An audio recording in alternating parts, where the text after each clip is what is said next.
आज जानेंगे देश और दुनिया की 50 खबरें। जय हिंद दोस्तों, आपके साथ मैं हूं दीपिका शर्मा। अगर आप इस चैनल पर पहली बार आई हैं तो चैनल को सब्सक्राइब जरूर करें, क्योंकि यहां आपको मिलेगी दिन भर की हर बड़ी और ताजा खबर सबसे पहले। तो चलिए बिना देर किए शुरू करते हैं आज की सुर्खियां। एक शिक्षा मंत्री के जाने से क्या बदल जाएगी पूरी शिक्षा व्यवस्था? प्रदर्शन तो सफल रहा, लेकिन कहां चूक गई सीजेपी? आईबी का अलर्ट, अमित शाह की चिंता और पीएम मोदी की सक्रियता। जानिए 24 घंटे में कैसे लिखी गई धर्मेंद्र प्रधान के इस्तीफे की पूरी स्क्रिप्ट। कौन है दिविसा महंत? पिता एनडीए मंत्री और बेटी नीट प्रोटेस्ट में पीएम मोदी के खिलाफ नारे लगाती दिखी। अब सीएम ने दिया जवाब।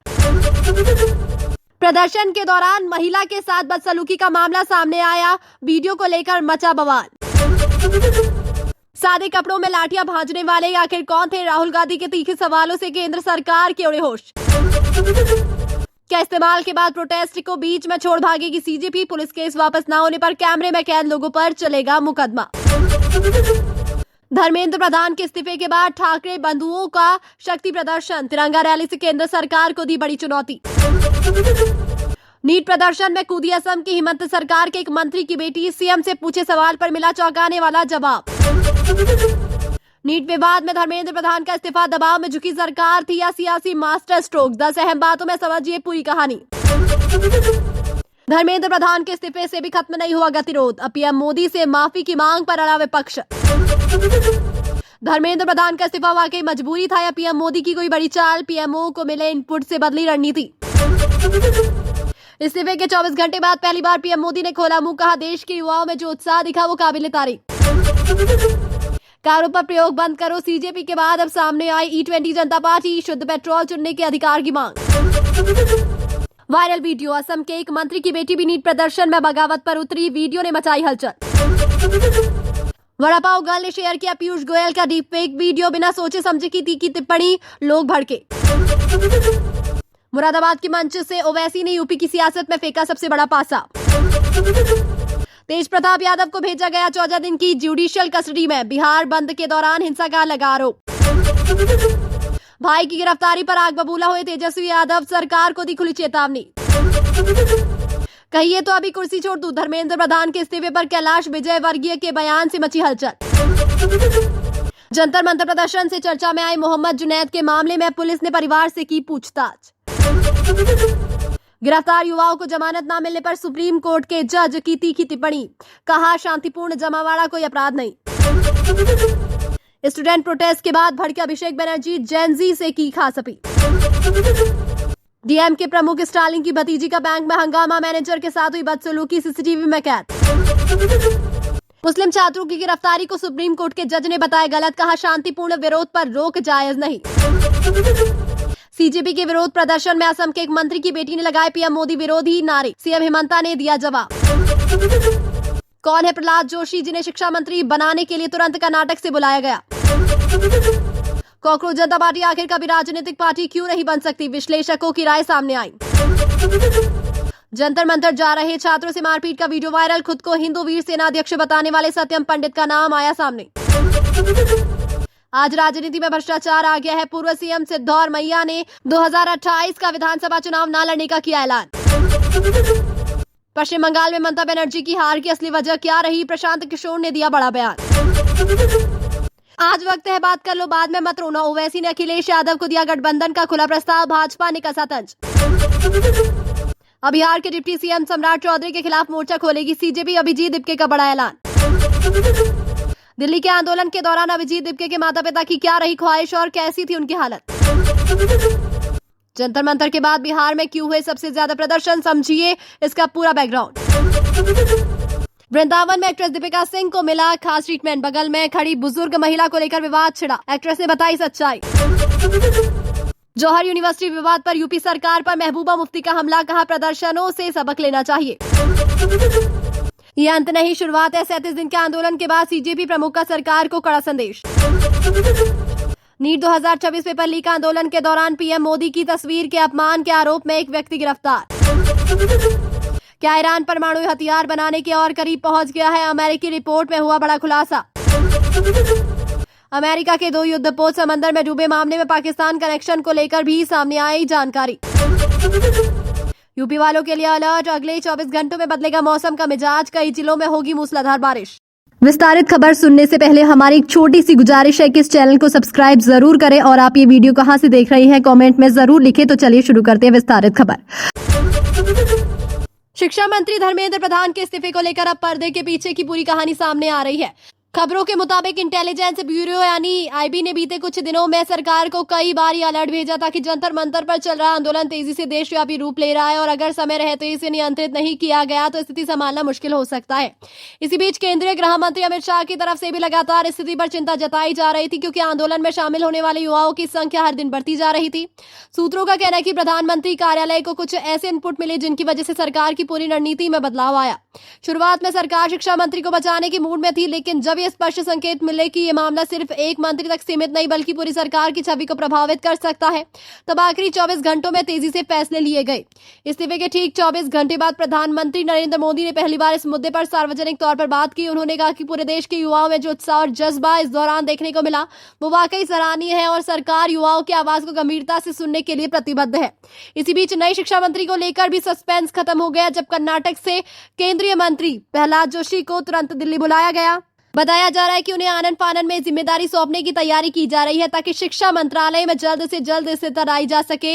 राजनीति विश्लेषकों में इस बात पर भी बहस छिड़ गई है कि क्या इस्तीफा वाकई दबाव में लिया गया एक मजबूरी भरा कदम था या फिर ये सरकार की सोची समझी सियासी चाल थी ताकि आंदोलन को समय रहते खत्म किया जा सके और आगे कोई बड़ा राजनीतिक नुकसान ना झेलना पड़े। शिक्षा मंत्री का इस्तीफा हो जाने के बावजूद कॉकरोच जनता पार्टी के तेवर अभी नरम नहीं पड़े हैं। पार्टी प्रमुख अभिजीत दिपके ने 37 दिन तक चले इस आंदोलन के बाद देश को एक बड़ा संदेश दिया कि अंत नहीं बल्कि एक नई शुरुआत है। उन्होंने साफ कर दिया कि अगर भविष्य में भी किसी तरह की नाइंसाफी या दमन का सामना करना पड़ा तो पार्टी फिर से मैदान में उतरने से पीछे नहीं हटेगी। इसी क्रम में एक नया ऐलान भी सामने आया, जिसमें दिपके ने कहा कि अब पार्टी का अगला निशाना बिहार के डिप्टी सीएम सम्राट चौधरी होंगे, जिनके खिलाफ पटना में मोर्चा खोलने की तैयारी की जा रही है। दिलचस्प बात यह भी रही कि जंतर मंतर के इस आंदोलन के बाद सबसे ज्यादा प्रदर्शन बिहार में ही देखने को मिला, जिसके पीछे राज्य में नीट परीक्षा से जुड़े पुराने असंतोष और शिक्षा व्यवस्था को लेकर लंबे समय से चली आ रही नाराजगी को अहम वजह माना जा रहा है। इसी बीच दिल्ली में हुए इस लंबे आंदोलन के दौरान अभिजीत दिपके के माता पिता की स्थिति को लेकर भी एक भावुक पहलू सामने आया। बताया जा रहा है कि उनके माता पिता आंदोलन के दौरान बेहद चिंतित और परेशान रहे और उनकी सबसे बड़ी इच्छा यही थी कि उनका बेटा सुरक्षित रहे और स्वस्थ होकर घर लौटे। हालांकि आंदोलन खत्म होने के बावजूद विपक्ष अभी पूरी तरह संतुष्ट नहीं है। विपक्षी दलों ने अब सीधे प्रधानमंत्री मोदी से माफी मांगने की मांग रख दी है। उनका कहना है कि सिर्फ एक मंत्री के इस्तीफे से पूरे प्रकरण की जवाबदेही तय नहीं होती, बल्कि सरकार को खुद आगे आकर छात्रों से हुई जाति पर माफी मांगनी चाहिए। आंदोलन के दौरान हुई पुलिस कार्रवाई को लेकर भी कई गंभीर सवाल उठ रहे हैं। कांग्रेस नेता राहुल गांधी ने संसद में सरकार से सीधा सवाल पूछा कि प्रदर्शन के दौरान सादे कपड़ों में लाठियां भांजने वाले आखिर कौन लोग थे और क्या उन्हें किसी उच्च स्तर से खास निर्देश मिले थे। उनके इस तीखे सवाल से केंद्र सरकार के खेमे में हलचल मच गई। हालांकि अभी तक इसका कोई ठोस जवाब सामने नहीं आया है। इसी बीच एक और विवाद खड़ा हो गया जब ये सामने आया कि आंदोलन में शामिल कई सामान्य प्रदर्शनकारियों के खिलाफ दर्ज पुलिस केस अभी तक वापस नहीं लिए गए हैं, जिससे सवाल उठ रहा है कि क्या सीजेपी ने अपने मकसद के लिए इस्तेमाल किए गए आम प्रदर्शनकारियों को बीच में ही छोड़ दिया। जिन लोगों की पहचान कैमरे में हुई है उन्हें अब कानूनी कार्रवाई का सामना करना पड़ सकता है। इसी दौरान गिरफ्तार किए गए कुछ युवाओं को जमानत नहीं मिलने पर सुप्रीम कोर्ट के एक जज ने बेहद अहम टिप्पणी की। उन्होंने कहा कि शांतिपूर्ण तरीके से इकट्ठा होने और अपनी बात रखने कोई अपराध नहीं होता और सिर्फ किसी खास समुदाय से जुड़े होने की वजह से किसी को जेल में रखना न्यायोचित नहीं ठहराया जा सकता। इसी क्रम में जंतर मंतर पर एक और मामला भी सुर्खियों में रहा, जब कथित तौर पर खुद को हिंदू वीर सेना का अध्यक्ष बताने वाले एक व्यक्ति का प्रदर्शन की ओर जा रहे छात्रों के साथ मारपीट करते एक वीडियो वायरल हुआ। पुलिस इस मामले की भी जांच कर रही है। वहीं जंतर मंतर के दौरान चर्चा में आए एक युवक के मामले में पुलिस ने उसके परिवार से पूछताछ की है। हालांकि ये जांच अभी जारी है और इस बारे में कोई ठोस निष्कर्ष सामने नहीं आया है। इस पूरे घटनाक्रम ने देश की सियासत में भी नई हलचल पैदा कर दी है। बिहार में बंद के दौरान हुई हिंसा के आरोप में राजद नेता तेज प्रताप यादव को 14 दिन की न्यायिक हिरासत में भेज दिया गया है। अपने भाई की गिरफ्तारी से आग बबूला हुए तेजस्वी यादव ने सरकार को खुली चेतावनी देते हुए कहा कि अगर जल्द रिहाई नहीं हुई तो इसके गंभीर परिणाम होंगे। इसी बीच भाजपा के वरिष्ठ नेता कैलाश विजयवर्गीय के एक बयान ने भी हलचल मचाई, जब शिक्षा मंत्री के इस्तीफे पर उन्होंने भावुक अंदाज में कहा कि अगर पार्टी कहे तो वे भी अपनी कुर्सी छोड़ने को तैयार तैयार है। हालांकि उनके इस बयान को लेकर पार्टी के भीतर यह असहज स्थिति बन गई, जिसे लेकर कुछ का मानना है कि सरकार पहले मंत्री को बचाने की कोशिश कर रही थी, लेकिन मजबूरी में आखिरकार हटाना पड़ा। उधर उत्तर प्रदेश की सियासत में भी बड़ा उलटफेर देखने को मिला, जब AIMIM प्रमुख असदुद्दीन ओवैसी ने मुरादाबाद की एक सभा से समाजवादी पार्टी अध्यक्ष अखिलेश यादव को सीधे गठबंधन का खुला प्रस्ताव दे दिया। उन्होंने कहा कि अभी वक्त है साथ आने का, बाद में पछताने का कोई फायदा नहीं होगा। इस बयान पर भाजपा ने भी तंज कसते हुए इसे विपक्ष के भीतर की बेचैनी करार दिया। इसी बीच कर्नाटक के पूर्व मुख्यमंत्री सिद्धारमैया के एक बयान ने भी सबको चौंका दिया, जब उन्होंने कहा कि मौजूदा राजनीति में बढ़ते भ्रष्टाचार को देखते हुए वे 2028 का विधानसभा चुनाव नहीं लड़ेंगे। वहीं पश्चिम बंगाल की सियासत में भी हलचल रही, जहां चुनावी रणनीतिकार प्रशांत किशोर ने ममता बनर्जी की हार को लेकर बड़ा बयान देते हुए इसके पीछे की अहम वजह गिनाई। राष्ट्रीय मुद्दों के अलावा अंतर्राष्ट्रीय मोर्चे पर भी बड़ी खबरें सामने आई है। एक अमेरिकी रिपोर्ट में दावा किया गया कि ईरान परमाणु हथियार हासिल करने की दिशा में पहले से कई ज्यादा करीब पहुंच चुका है। रिपोर्ट में भी बताया गया है कि किन प्रमुख हस्तियों की अगुवाई में तेहरान की महत्वाकांक्षा आगे बढ़ रही है, जिसे लेकर अंतर्राष्ट्रीय समुदाय में चिंता बढ़ गई है। इसी बीच एक और चौंकाने वाली खबर सामने आई, जिसमें बताया गया कि अमेरिकी नौसेना के 2 युद्धपोत समंदर में डूब गए। शुरुआती रिपोर्ट में इस घटना को लेकर पाकिस्तान से जुड़े एक संभावित कनेक्शन की भी चर्चा हो रही है। हालांकि अभी तक इस बारे में कोई आधिकारिक पुष्टि नहीं हुई है। घरेलू मोर्चे पर बात करें तो उत्तर प्रदेश में मौसम विभाग ने एक नया अलर्ट जारी किया है। विभाग के मुताबिक अगले 24 घंटों में राज्य के मौसम में बड़ा बदलाव देखने को मिलेगा।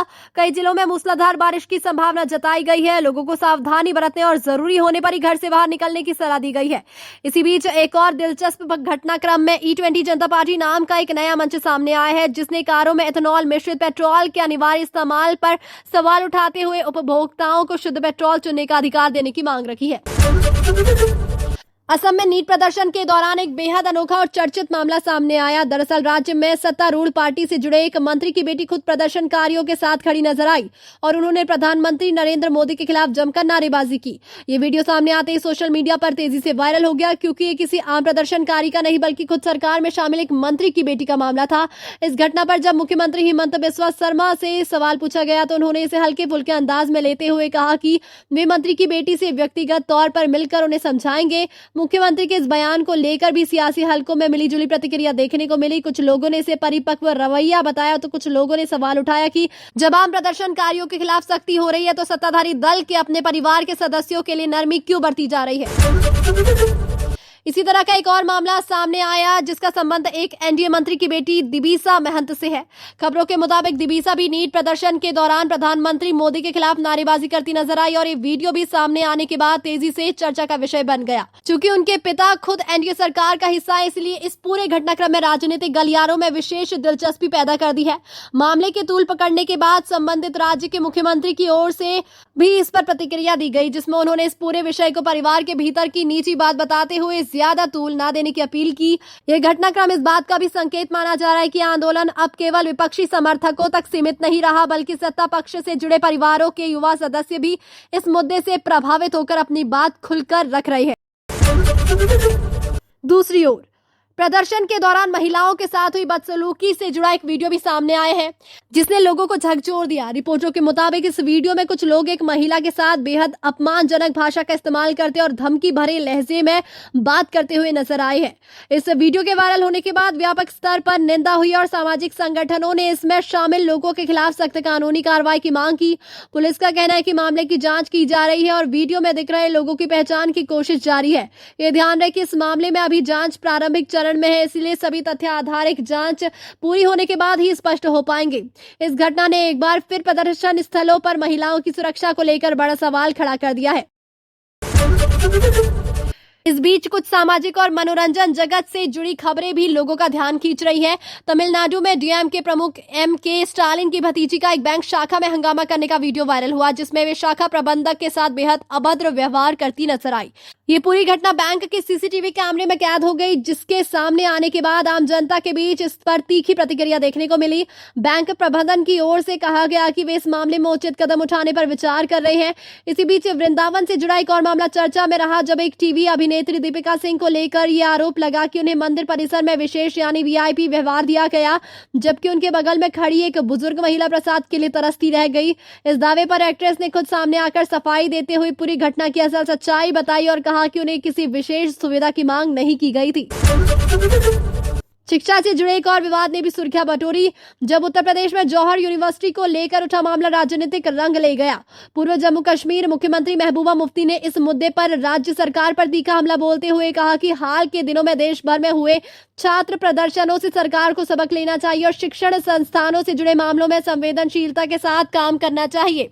इसी बीच नीट पेपर लीक आंदोलन से जुड़ा एक और गंभीर मामला भी सामने आया, जिसमें प्रदर्शन के दौरान प्रधानमंत्री नरेंद्र मोदी की तस्वीर का कथित रूप से अपमान करने के आरोप में एक व्यक्ति को गिरफ्तार किया गया है। पुलिस का कहना है कि मामले की आगे की जांच जारी है और आरोपी से पूछताछ की जा रही है। ये घटनाक्रम दिखाता है कि भले ही आंदोलन का मुख्य केंद्र अब खत्म हो चुका है, लेकिन इससे जुड़े कानूनी और सामाजिक मामले अभी भी लगातार सामने आ रहे हैं। आज की बड़ी खबर यही समाप्त होती है। जय हिंद, जय भारत।